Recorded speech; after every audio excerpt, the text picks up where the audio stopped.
How did I get up with Siddiqui? Well, I met Siddiqui in 1992. I think. No, 1993. Yep. It was February. It was right after the first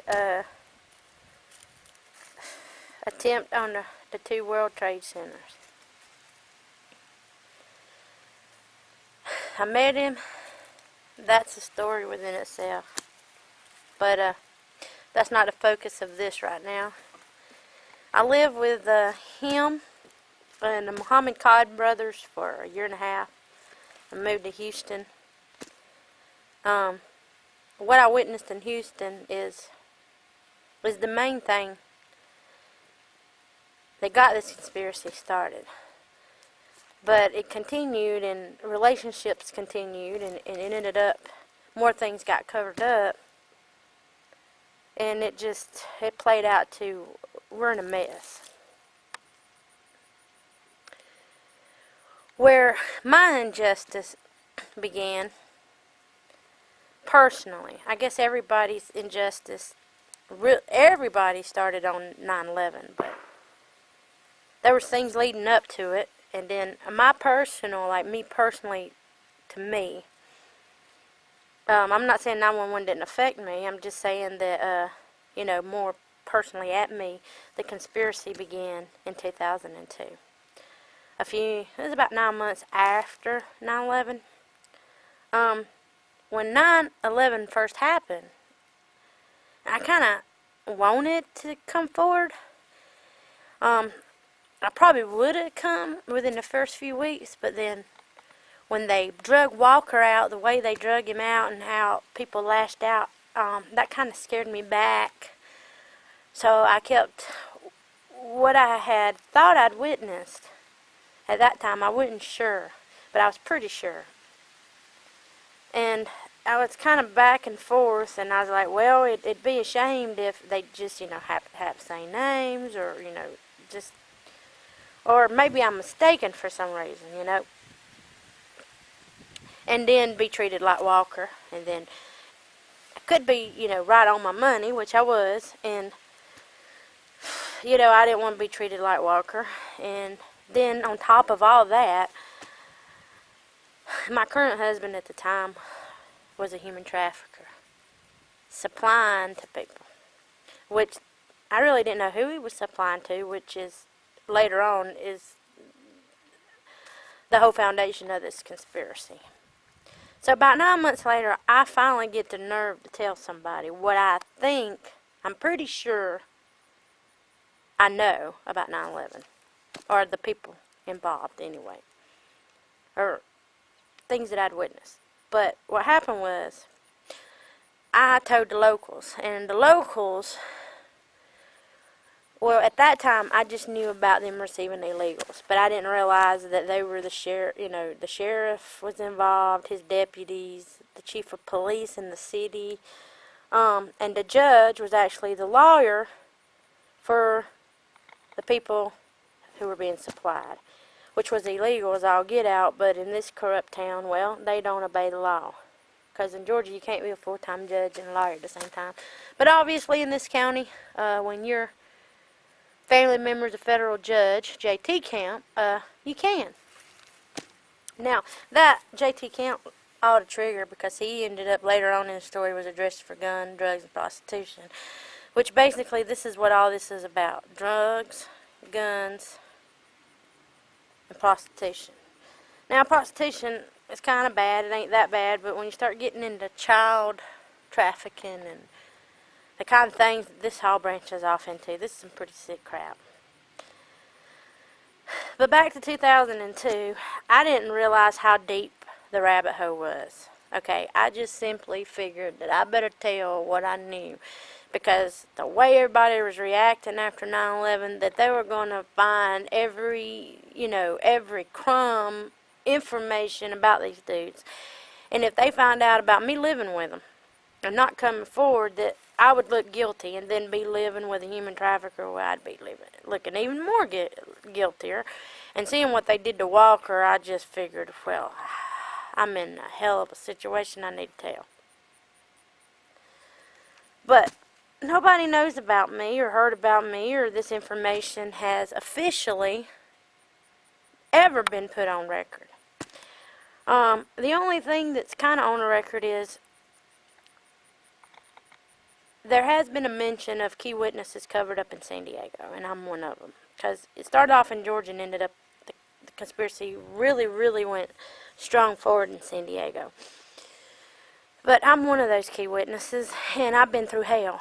I'm still going through hell.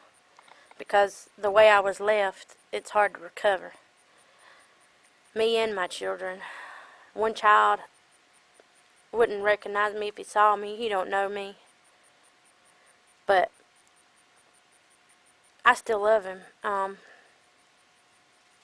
I'm hoping that one day he'll know the truth. And I'm hoping that America will know the truth one day. This Beghazi investigation gives me a line of hope. But anyway, the reason nobody's known about me is the conspiracy actually began in September 2002. I think I told around May, but by September they done figured they had to get rid of me because they sent some people out to my house through Child Protective Services, this in-home therapist. And by then they got to feel that they had a problem on their hand, that I was real smart and I knew too damn much. That I had to be discredited and this had to be covered up as soon as possible. So they get me in to see this lady named Betsy Prince, who's a therapist, but not a psychologist.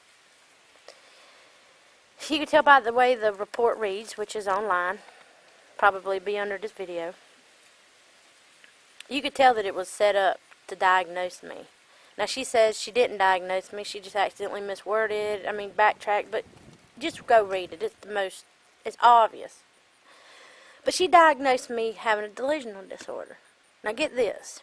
You would think that they'd say that I said that I had ants crawling out my ass, or aliens, or I wasn't communicating, been abducted by them, or, I've been chipped, the government's after me, that kind of stuff. But no.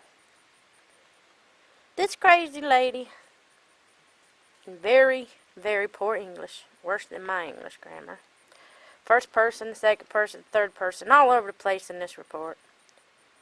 But basically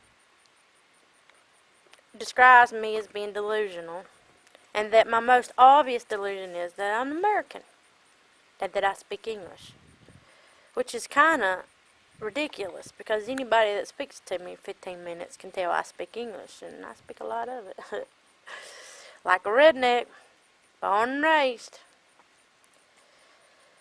So this conspiracy against me begins. I end up in San Diego, and that's kind of hard to tell, but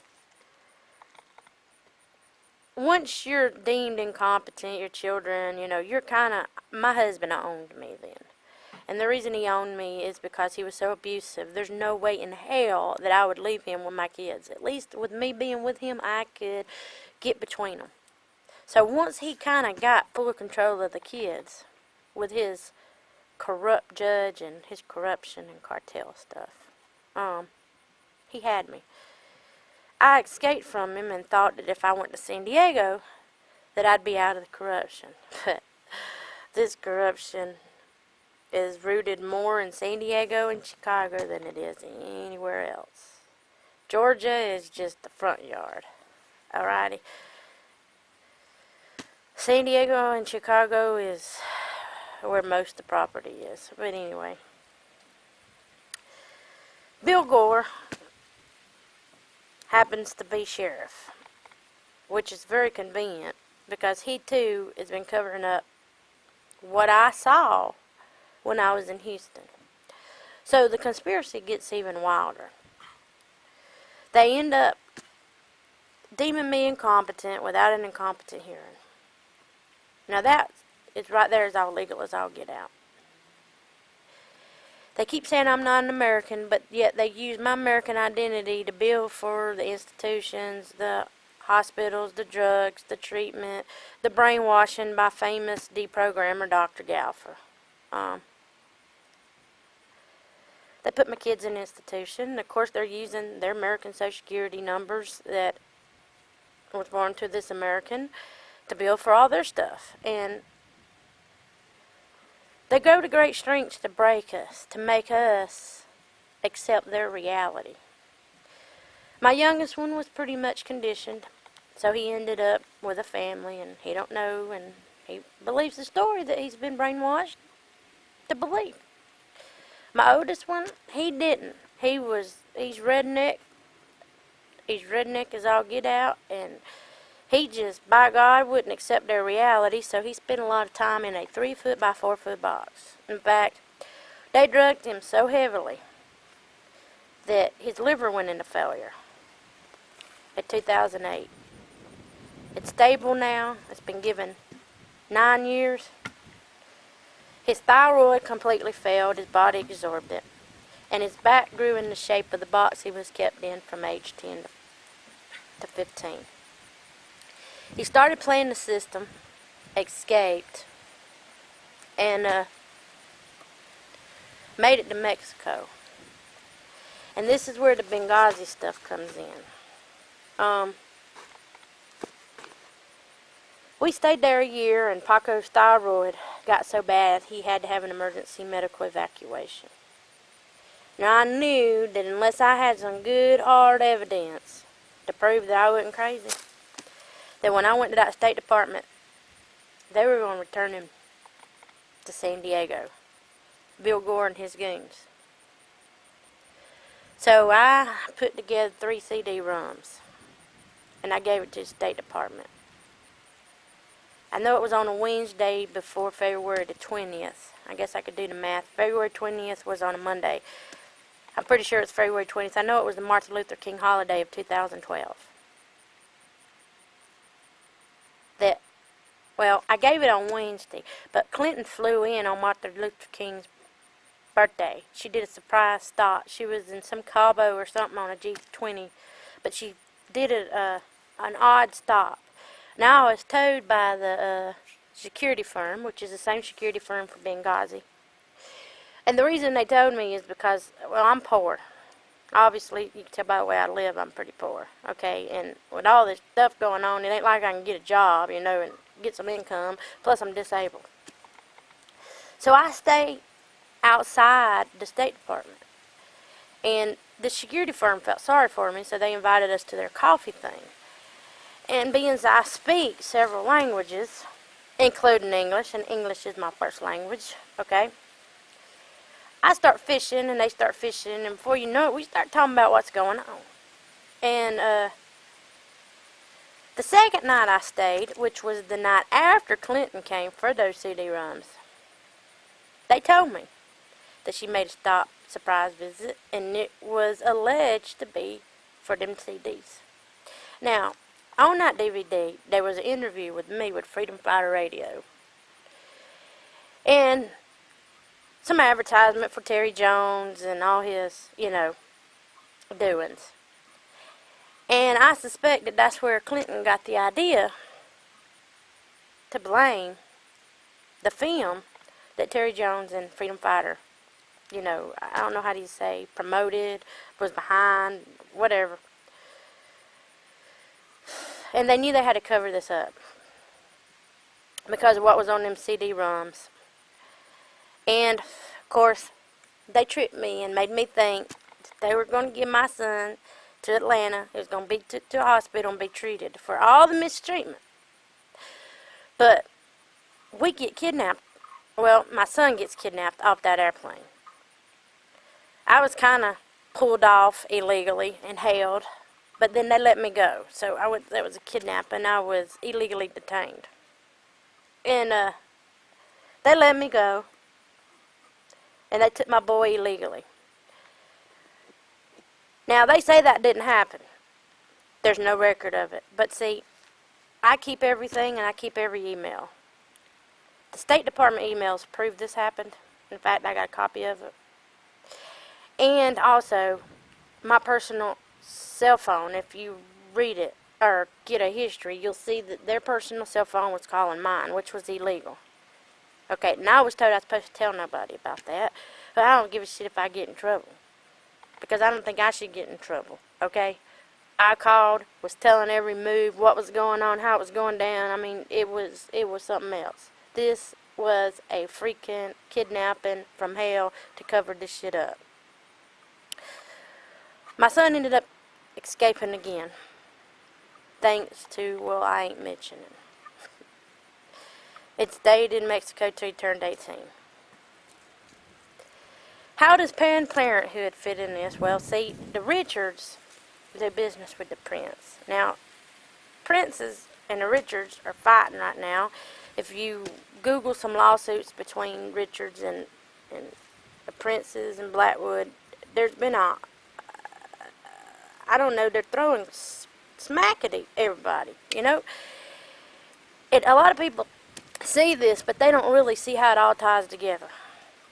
But, they're throwing smack at each other on one hand, but on certain things they stick in like glue because, well, it kind of a mutual reason to go along with some of the conspiracy. But the other one, they kind of washing their hands. It's hard to explain, but there's a crap going on between Richards, Prince, and Clinton's. And you can Google CPS, Benghazi, and if Stephen would have survived. If you kind of Google all that together, you'll find some stuff. But it's all tied together. CPS, Cartel Gang, they say that it stands for Cartel Pacifico Sur. Ain't that it? Cartel Pacifico de Sur. But that ain't what it stands for. I mean, it sounds ridiculous when you try to say that's what it stands for. CPS stands for Child Protective Services Cartel, and it's made up of children in the system. And these children coming across the border and ending up in the system, I mean, it's just not looking good for America. It's hard to explain.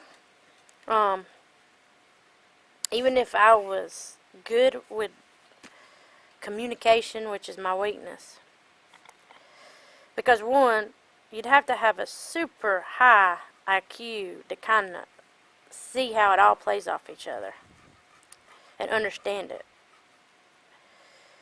Then you would have to have the time to learn who everybody is and how it interacts with each other.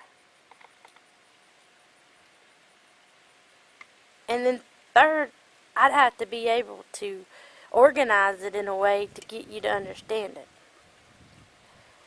So the average American is not going to comprehend it to the extent that it needs to be comprehended. But I think that I can explain it and show enough that people to realize that, one, I've been done dirty. Two, this country's been done real dirty. And that we're on the brinks of a major, major scandal in America. Either if it breaks, I don't know what's going to happen. And if it's covered up and continues, I don't know what's going to happen. It's to the point which it's not looking good for America either way, but I think for the best results, it needs to be brought out. I think that we need to have some people arrested over Benghazi, over what's on them 28 pages of the 911 Commission report, and this Child Protective Services cottage industry, kid for cash, whatever you want to call it, needs to be broke up. Because these people tend to be the same people that are doing this, and it's destroying the fabric of our country, which is our children, the future of our children. And it's also getting us in crap all around the world where everybody hates us just to be warmongers and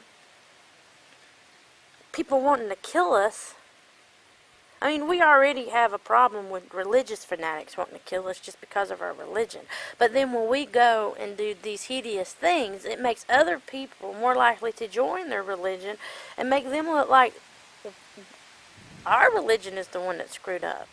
And then it just breeds and breeds and breeds until it just becomes like a snowball. It's just going to snowball on America if we do not wake up. We have got to face reality of we've had a coup, I believe. Or at least there's enough people in there that are just destroying our country. I have a suspicion why Congress is not doing nothing. I plead the fifth on that. But my word for Congress is we're probably going to be upset about when that comes out, what they're being blackmailed with. But I think we'd rather have to deal with that than what's going to happen if you continue to let the people who are blackmailing you get away with what you're letting them get away with because you don't want that stuff to come out. I think that there's something that they don't think we'll believe, and I believe right now America will believe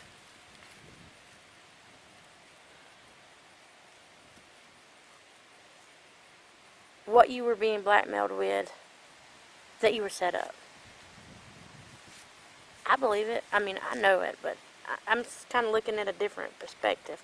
But I think the average American knows that the kind of people that do this stuff would be the kind to set you up, and that you kind of got suckered into it.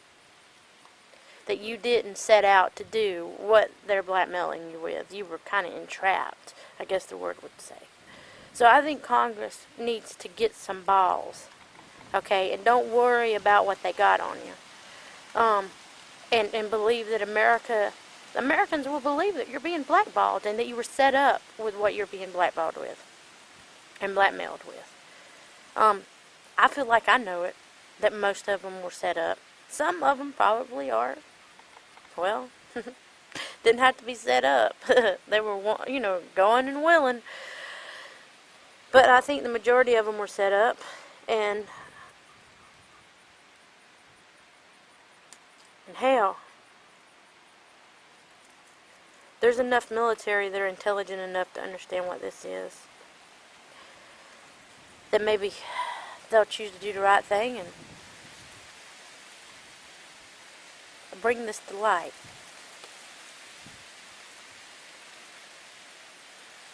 So, when you're told that all the key witnesses that were covered up by San Diego, that the 28 pages are, that are classified, referred to, are foreigners and they've got them out of the country, that's not true. I'm an American. I speak English. And I'm in the United States, and I'm not going away. I live in horrible conditions. I've been left mangled. My kids have been left mangled. Except my youngest one. I don't think my youngest one's mangled, but he's pretty brainwashed. Has no sense, they've made him believe the reality, and maybe he's just going along with it to survive. And the first chance he gets, he's going to run. He's supposed to turn 17 this year, and he's already signed up to go into the military. That's one way of getting out. I just hope that he knows the truth and that he's just pretending to believe their crap to get by and survive so he can get into the military and leave it all behind. And maybe once he gets in the military and finishes up what he owes them and can come home, that he'll come home to his mom and hug me and tell me that he knows who he is, and that he knows that his mama ain't delusional about being American, and that his mama ain't crazy. That his mama is a good mama, and that these bastards are just some crooked bastards covering up their treason.